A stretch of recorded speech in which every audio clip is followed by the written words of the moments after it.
What I'm about to share with you is not theory. These are the exact same 5 habits I have personally recommended to every high-risk patient in my clinic for the last decade, and the results have changed lives in ways I still find remarkable. Here is something that most people over 50 have never been told, and it genuinely surprises even some of my own medical colleagues. The single most powerful cancer prevention tool available to you today costs nothing, requires no prescription, and can be started before you finish watching this video. My name is Dr. Leonid Kim MD, and after 27 years as an oncologist and cancer prevention researcher, I've spent my career studying exactly why some people develop cancer after 50 and why others simply don't. What I found has fundamentally changed how I counsel every patient who walks into my clinic.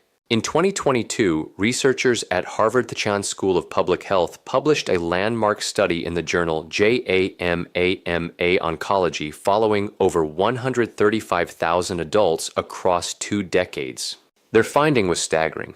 People who consistently practiced a specific cluster of daily lifestyle habits reduced their overall cancer risk by up to 61% compared to those who didn't. 61%. That is not a marginal improvement. That is the difference between a cancer diagnosis and a clean bill of health for hundreds of thousands of people. Before we go any further, I want to hear from you. Drop your age in the comments right now. Just your age or a quick note about your biggest health concern after 50. I read every single comment, and knowing who is watching helps me make content that actually serves you. Today, I'm going to walk you through the 5 most powerful cancer prevention habits available to adults over 50, ranked from foundational to life-altering. We'll build toward the single most impactful one, and I promise you, by the time we get there, you will understand not just what to do, but exactly why it works in your body at the cellular level. Don't skip ahead. Each habit builds on the last.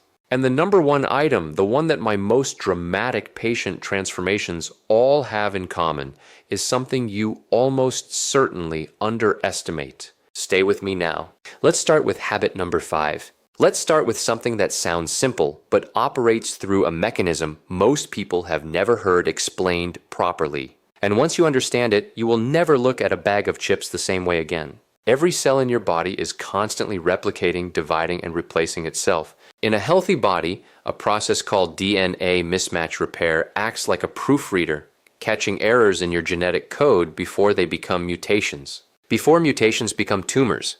Here's the critical problem. After age 50, the efficiency of your DNA repair enzymes naturally declines by roughly 30 to 40%. Your body becomes a less reliable proofreader at exactly the moment when decades of cellular wear have accumulated the most errors. Ultraprocessed foods, think packaged snacks, fast food, processed deli meats, and sugars W sweetened beverages accelerate this breakdown dramatically by flooding your cells with advanced glycation end products or AEs, which are inflammatory compounds that directly impair your repair enzymes. A 2023 study out of Imperial College London published in the European Journal of Nutrition followed 197,000 adults and found that those whose diets were highest in ultra-processed foods had a 32% higher risk of developing colorectal cancer and a 19% higher risk of breast cancer compared to those who ate primarily whole foods. That same year, researchers at the National Cancer Institute confirmed in cancer research that ultra-processed food consumption was independently associated with a 28% increase in overall cancer mortality even after controlling for obesity, smoking, and physical activity. This means the food itself, not just the weight it causes you to gain, is the problem. I want to tell you about a patient of mine. I'll call her Sandra, 58 years old, an administrator from the Bay Area who came to me after her sister was diagnosed with colon cancer. Sandra's diet was what she called typical. Cereal in the morning, a deli sandwich at lunch, packaged crackers, and processed cheese for a snack. Her inflammatory markers, specifically her C-reactive protein and interleukin-6 levels, were both significantly elevated. Over 12 months, Sandra replaced her ultra-processed staples with whole food alternatives, oats, legumes, vegetables, and olive oil without any other intervention. Her CRP levels dropped by 44%. Her IL-6 normalized completely, and her follow-up colonoscopy showed a reversal of the low-grade mucosal inflammation her gastroenterologist had flagged. For you starting today, this means one concrete shift. Replace one ultra-processed item in each meal with a whole food equivalent. Not all of them at once, just one. Morning cereal becomes oatmeal with berries. The packaged snack bar becomes an apple with a handful of walnuts. The processed deli meat becomes a piece of grilled chicken or a hard-boiled egg. These are not deprivation choices. They are cellular protection choices. And here's the synergy connection to keep in mind. When you combine this habit with habit number 4, which I'm about to share, the reduction in your systemic inflammation becomes compounded in a way that research shows is far greater than either habit alone. Before we get to habit number 4, I need you to understand something. What you are about to learn next is one of the most underrated cancer protection strategies in all of modern oncology, and almost no one over 50 is doing it consistently. Now let's talk about habit number 4. When most people think about sleep, they think about feeling rested. When I think about sleep as an oncologist, I think about something called immunosurveillance, and it is one of the most extraordinary cancer-fighting mechanisms your body possesses. Your immune system contains specialized cells called natural killer cells, or NK cells, whose job is essentially to patrol your bloodstream and tissues, identifying and destroying early-stage cancer cells before they can establish themselves. Think of them as your body's internal security force. Here's what most people don't know. NK cell activity is almost entirely regulated by your sleep cycles, specifically the deep, slow-wave sleep stages that dominate the early part of your night. Stages 3 and 4 of non-REM sleep are when your body releases a cascade of cytokines, proteins that directly amplify NK cell production and activation.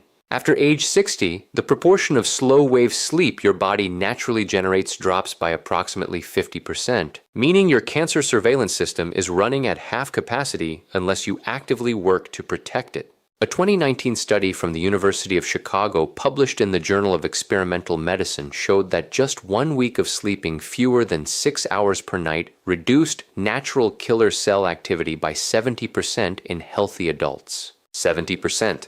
A separate 2021 analysis from the International Agency for Research on Cancer, which reviewed data from 27 studies and over 2 million participants, found that chronic short sleep duration defined as fewer than 6 hours was associated with a 40% increased risk of breast cancer, a 36% increased risk of prostate cancer, and a 55% increased risk of colorectal cancer in adults over 55. My patient Robert, 63 years old, a retired engineer who prided himself on functioning well on 5 to 6 hours of sleep, came to see me following a precancerous polyp finding.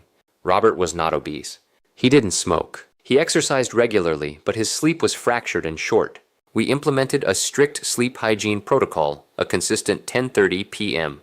bedtime, complete light and device darkness after 900 p.m. a bedroom temperature of 67 degrees Fahrenheit, and a magnesium glycinate supplement to support slow-wave sleep depth. Within 8 weeks, his self-reported sleep duration had increased to 7.5 hours, and his objective sleep tracker data showed a doubling of his deep sleep stages. His NK cell count, measured through follow-up blood work, increased by 38%. For you, the most actionable starting point is what sleep researchers call anchor sleep. Committing to the same wake time every single morning, even on weekends, because your wake time anchors your circadian rhythm far more powerfully than your bedtime. Set that alarm. Keep it. Even 1 week of consistent wake timing measurably improves sleep architecture in adults over 50. And when you pair optimized sleep with the dietary changes from habit number 5, your body's inflammatory baseline drops to a level where your immune surveillance system can function the way it was designed to. But as powerful as these first 2 habits are, they are preparation for what comes next. A habit that directly intervenes in the biological clock of your cells in a way that scientists only fully understood within the last 15 years. Now let's start with habit number 3. I want to reframe something for you right now because the word exercise carries a weight, a sense of obligation, an effort that causes most adults over 50 to tune out. What I'm about to describe is not exercise in the way you're thinking of it. What I'm talking about is purposeful daily movement, and its effects on cancer biology are so specific and so profound that I believe it deserves its own medical specialty. At the heart of this habit is a molecule called insulin-like growth factor 1, or IGF-1. IGF-1 is a hormone that promotes cell growth, which is exactly what it sounds like, both useful and dangerous. In youth, IGF-1 drives healthy development. But after 50, chronically elevated IGF-1 levels, which are directly driven by sedentary behavior, act as a fertilizer for cancer cells, accelerating their proliferation. Regular moderate movement is one of the only lifestyle interventions proven to lower baseline IGF-1 levels and simultaneously upregulate a tumor-suppressing protein called p53, which functions as your cell's most powerful internal stop signal against malignant growth. A 2020 study from the American Cancer Society, published in the Journal of Clinical Oncology, tracked 186,000 adults for 10 years and found that those who engaged in at least 150 minutes of moderate intensity movement per week had a 42% lower risk of developing colon cancer, a 38% lower risk of breast cancer recurrence, and a 26% lower risk of all-cause cancer mortality. A companion study from the University of Queensland published in The Lancet in 2022 found that simply breaking up prolonged sitting with 5-minute walks every hour reduced blood markers of tumor-promoting inflammation by 27% without any structured exercise at all. My patient Eleanor, 71 years old, came to me 2 years after a stage 1 breast cancer diagnosis. She had completed treatment successfully, but was terrified of recurrence. Eleanor had arthritis and couldn't run or do traditional gym workouts. We built her a movement protocol around what she could do. 20 minutes of brisk walking after breakfast, standing while watching television in the evening, and 5-minute stretch and walk breaks every hour during her sedentary afternoon reading time. At her 12-month follow-up, her IGF-1 levels had dropped by 23%. Her oncologist noted significantly improved NK cell counts in her blood work, and she described her energy and mental clarity as completely transformed for you. The implementation is this: start with a 20-minute walk after your largest meal of the day. Research from Stanford University, published in 2021, confirms that post-meal walking specifically suppresses postprandial glucose spikes, which independently fuel cancer cell metabolism by up to 33%. You don't need a gym. You don't need equipment. You need your own front door and a consistent commitment. And when this movement habit is layered on top of the sleep optimization from habit number 4 and the dietary overhaul from habit number 5, your IGF-1, CRP, and IL-6 levels, 3 of the most important cancer-promoting molecules in your body, can drop in a way that no single intervention achieves alone. Now, if you are finding value in what we're covering today, I want to pause and make a quick request. Please subscribe to this channel, hit the like button, and share this video with someone over 50 who you care about. This content takes months of research to produce, and your support allows me to keep making it freely available. Now, habit number 2 is one that surprised even me when I first reviewed the evidence, because it's something we all do every single day and almost no one is doing it with their cancer risk in mind. Now, habit number 2. I know what you may be thinking. Stress management sounds soft. It sounds like a wellness buzzword, not a clinical intervention. I want to share with you exactly why that perception is dangerously wrong and why in 27 years of oncology I now consider chronic psychological stress to be one of the most under-discussed drivers of cancer after age 50. The mechanism is a molecule called cortisol, your primary stress hormone. Short-term cortisol release is healthy and adaptive. It's your body's emergency response system. But when cortisol is chronically elevated, as it is in people experiencing persistent stress, anxiety, grief, loneliness, or unresolved trauma, it triggers a cascade of biological consequences that are deeply relevant to cancer biology.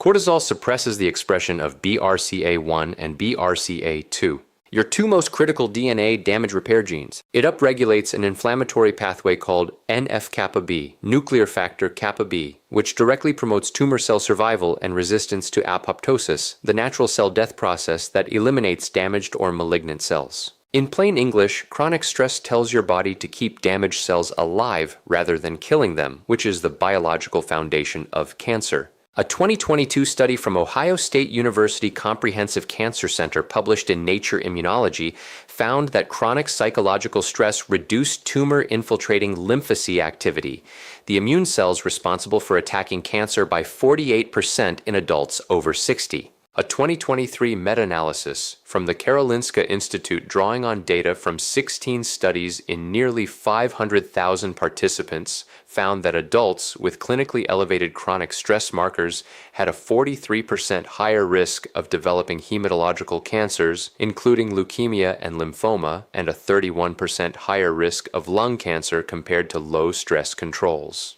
My patient David, 66 years old, a recently retired executive who came to me describing himself as finally relaxing, had blood work that told a completely different story. His cortisol rhythm was inverted, low in the morning when it should peak and elevated at night when it should be near zero. He had developed what researchers call allostatic load, a state of chronic biological stress imprinting even in the absence of perceived stress. His BRCA1 expression was measurably suppressed. We implemented a structured daily protocol. 12 minutes of slow diaphragmatic breathing each morning using a 4-7-8 breathing pattern. A 15-minute evening walk with no phone and weekly social engagement, a regular dinner with friends. At 6 months, David's cortisol rhythm had normalized. His NF-kappa B markers had dropped by 31%, and his oncology team noted improved lymphocyte counts across the board. We implemented a simple 14-10 protocol. His first meal at 8 a.m., his last bite of food by 6 p.m. with water and black coffee freely allowed throughout the fasting window. Within 90 days, his fasting glucose had dropped from 108 to 91. Within 12 months, his follow-up colonoscopy showed complete resolution of the low-grade dysplasia that had been present in his last 2 scopes, a finding his gastroenterologist described as unusual and remarkable. His autophagy biomarkers measured through a research panel had increased by 53%. For you, the implementation of this habit is simpler than you might expect. You do not need to skip meals. You do not need to count calories. You need to establish a consistent eating window of 10 to 12 hours and then protect it. If your first cup of coffee with cream is at 7 a.m., your kitchen closes at 7:00 p.m. If breakfast is at 8 a.m., dinner ends by 6 p.m. Nothing but water, plain black coffee, or unsweetened tea outside that window. Your body does the rest. And here is the profound synergy that ties all 5 habits together. Time-restricted eating amplifies every mechanism we've discussed. It lowers IGF-1, the same pathway targeted by movement. It reduces cortisol rhythm disruption, supporting the stress regulation we covered. It increases the depth and efficiency of slow-wave sleep, and it reduces systemic inflammation even when your diet is not perfect. This is why I call it the master lever. Pull it and everything else in this video gets more powerful. So, let's bring this all home together. Because what we've covered today is not a collection of disconnected tips. It is an integrated biological strategy. Habit number 5, eliminating ultra-processed foods removes one of the primary suppressors of your DNA repair machinery, the cellular proofreading system that becomes 30 to 40% less efficient after 50. Habit number 4, optimizing your sleep architecture restores the natural killer cell activity that is your body's primary internal defense against early-stage cancer cells, which drops by up to 70% with chronic short sleep. Habit number 3, daily purposeful movement directly lowers IGF-1, the growth hormone that fuels cancer cell proliferation, while upregulating the p53 tumor suppressor that tells malignant cells to stop. Habit number 2, strategic stress regulation normalizes the cortisol rhythm that suppresses your 2 most critical DNA repair genes and keeps damaged cells alive longer than they should be. And habit number 1, daily time-restricted eating activates autophagy, the cellular cleanup system that is your body's deepest and most fundamental cancer prevention mechanism, while amplifying every other habit on this list. I want you to hear something from me directly as your doctor in this moment. It is never too late. The research I've shared with you today does not come from studies of 30-year-olds with perfect genetics. It comes from studies of people exactly like you, adults in their 50s, 60s, and 70s who made targeted lifestyle changes and produced measurable documented biological improvements. Your cells are not fixed. Your risk is not sealed. Every morning you wake up is another opportunity to shift the conditions inside your body. Now I have one final question for you. Of these 5 habits, which one are you going to start this week? And what is the biggest obstacle standing between you and that first step? Tell me in the comments. I genuinely want to know and I will respond. If this video gave you something valuable today, please hit the like button, subscribe so you don't miss what's coming next, and share this with one person over 50 who deserves to know this information. Your future self is counting on the decision you make right now. Take care of yourself because you absolutely